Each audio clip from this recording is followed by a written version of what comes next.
এইটি এমন একটি রেসিপি, মানে মাংস খুঁজতে খুঁজতে না একবারে প্লেটের ভাত শেষ হয়ে গেছে। বাচ্চারা টেরই পায়নি যে তারা কখন করলা দিয়ে প্লেটের ভাত সম্পূর্ণ কমপ্লিট করে ফেলেছে শুধু মাংস খুঁজতে খুঁজতে। এত মজার একটি রেসিপি, আপনারা ভিডিওটি না টেনে সম্পূর্ণ দেখবেন। হ্যাঁ, একেবারে সত্যি কথা বলছি, করলা মানে বাচ্চারা খেতে চায় না, তো আমি এই টেকনিক অবলম্বন করেছি। আমার বাচ্চারা কিন্তু তারা মাংসের টুকরো খুঁজতে খুঁজতেই হচ্ছে প্লেটের ভাত শেষ করে ফেলেছে। ভিডিওটি না টেনে সম্পূর্ণ দেখার অনুরোধ রইল। ভিডিওটি ভালো লাগলে অবশ্যই লাইক কমেন্ট দিয়ে পাশে থাকবেন। এখানে আমি 1 কাপ পরিমাণে পানি দিয়েছি, তার মধ্যে হাফ চামচের মতো হলুদের গুঁড়া আর হাফ চামচের মতো হচ্ছে লবণ দিয়ে 1 টুকরা মুরগির বুকের মাংস, সেটা এই যে দেখতে পাচ্ছেন সিদ্ধ করে নিয়েছি।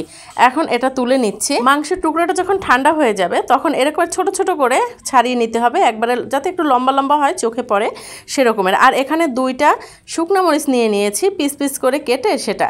আর এখানে গোটা জিরে নিয়ে নিয়েছি 1 চিমটির মতো, আর 8-10টা কাঁচামরিচ সেটা ফালি করে নিয়েছি। আর এখানে 4 থেকে 5 কোয়া রসুন সেটা কুচি করে নিয়েছি। আর এখানে 3টা মানে দেশি পেঁয়াজ সেটা কুচি করে নিয়েছি, দেখতে পাচ্ছেন। আর এখানে নিয়ে নিচ্ছি হচ্ছে কালো জিরা হাফ চামচের মতো। তো এই হচ্ছে মূল উপাদান মানে এই রান্নার। এখানে হচ্ছে কড়াইয়ের মধ্যে হচ্ছে আমি পরিমাণ মতো তেল দিয়ে দিয়েছি। আর এখানে হচ্ছে হাফ কেজি পরিমাণে করলা আমি নিয়ে নিয়েছি। করলাগুলো কাটার আগে খুব সুন্দর করে ধুয়ে নিয়েছি, তারপরে কেটে নিয়েছি। তাহলে হয় কি একটু তিতো কম লাগে, বাচ্চারা তেতো হলে আবার খেতে চায় না। তো এখন এই করলাগুলোকে আমি তেলের মধ্যে ভেজে নিচ্ছি। এখানে হাফ চামচের মতো হচ্ছে হলুদের গুঁড়ো দিয়ে দিয়েছি, আর দিয়ে দিয়েছি পরিমাণ মতো লবণ।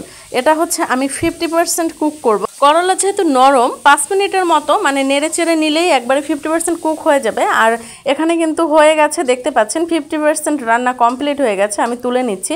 আর কালারটা কিন্তু খুব সুন্দর আসছে হলুদ দেওয়ার কারণে, এই যে দেখতে পাচ্ছেন আপনারা। এখন এর মধ্যে দিয়ে দিয়েছি হচ্ছে 2টা ছোট আলু, সেটা পিস পিস করে কেটে সেটা ভেজে নিচ্ছি তেলে। এখানে হচ্ছে হলুদ আর লবণ ইউজ করিনি, কারণ তেলের মধ্যে করলার যে হলুদটা ছিল সেই হলুদভাবেই কিন্তু আলুটা হলুদ হয়ে গেছে। আর বুঝতেই পারছেন যে এটাও 50% কুক করেছি আমি। এখন হচ্ছে এই যে মাংসটা সেদ্ধ করে রেখেছিলাম, সেই মাংসের টুকরোগুলো আমি ওই একই তেলের মধ্যে নেড়ে চেড়ে সুন্দর করে একটু ভেজে নিচ্ছি। আমার ভিডিওটি যদি আপনাদের একটু ভালো লেগে থাকে অবশ্যই আমার চ্যানেলটি সাবস্ক্রাইব করে পাশেই থাকবেন। তো আপনাদের সাথে কথা বলতে বলতে কিন্তু আমার এখানে মাংস ভাজা হয়ে গেছে, তুলে নিয়েছি। এর মধ্যে আমি দিয়ে দিয়েছি গোটা জিরা, শুকনা মরিচ আর হচ্ছে কালো জিরা। এটা দিয়ে সুন্দর করে একটু নেড়ে চেড়ে ভেজে নিচ্ছি। এই উপকরণগুলো আগে একটু ভেজে নিলে হয় কি খুব সুন্দর একটা ঘ্রাণ বের হয়, যেরকমের কালো জিরার, শুকনা মরিচের আর জিরার ঘ্রাণ একবারে অসাধারণ একটা ফ্লেভার অ্যাড হয়েছে। আর এর মধ্যে দিয়ে দিয়েছি হচ্ছে রসুন কুচি। সেই রসুন কুচিগুলো এখন আমি আস্তে আস্তে করে ভেজে নিচ্ছি। রসুনটা যখন একটু লালচে হয়ে যাবে তার মধ্যে হচ্ছে পেঁয়াজ কুচিগুলো আর হচ্ছে কাঁচামরিচ দিয়ে দিচ্ছি। আর একটা কথা বলে রাখছি, আমি কিন্তু এখানে এক্সট্রা কোনো তেল ইউজ করিনি।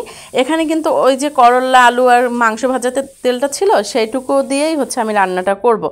আর এখানে হচ্ছে ভাজা যখন একটু লালচে হয়ে যাবে পেঁয়াজ রসুন সব, তার মধ্যে অল্প একটু পরিমাণে পানি দিয়ে দিচ্ছি।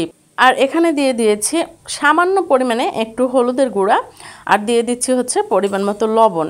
তো এটা দিয়ে ভালো করে একটু নেড়ে চেড়ে নিচ্ছি। পানি দেওয়ার কারণ হচ্ছে কি পুড়ে যেতে পারে, যেহেতু তেল এখানে ইউজ করিনি। এই পর্যায়ে যদি আমরা এখানে তেল ব্যবহার করতাম তাহলে কিন্তু তেলটা অতিরিক্ত হয়ে যেত। যেহেতু এখানে করলাটা তেলে ভাজা হয়েছে, আলুর তেলে ভাজা হয়েছে, যার কারণে আমি তেল দেইনি, কারণ এর মধ্যে যে তেলটা শোষণ করে নিয়েছে সেই তেলটাই কিন্তু রান্নার পরে ছেড়ে দিবে।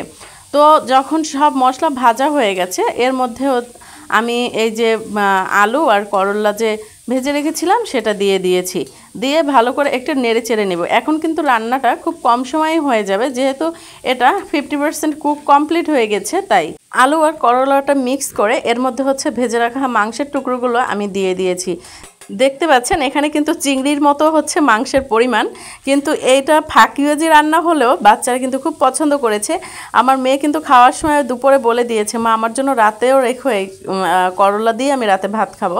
এতটা মজা হয়েছিল। আর ওরা হচ্ছে কি মাংসের টুকরো খুঁজতে খুঁজতে প্লেটের ভাত কমপ্লিট করে ফেলেছে, বুঝতেই পারিনি যে তারা করলা দিয়ে সম্পূর্ণ ভাতটা শেষ করে ফেলেছে।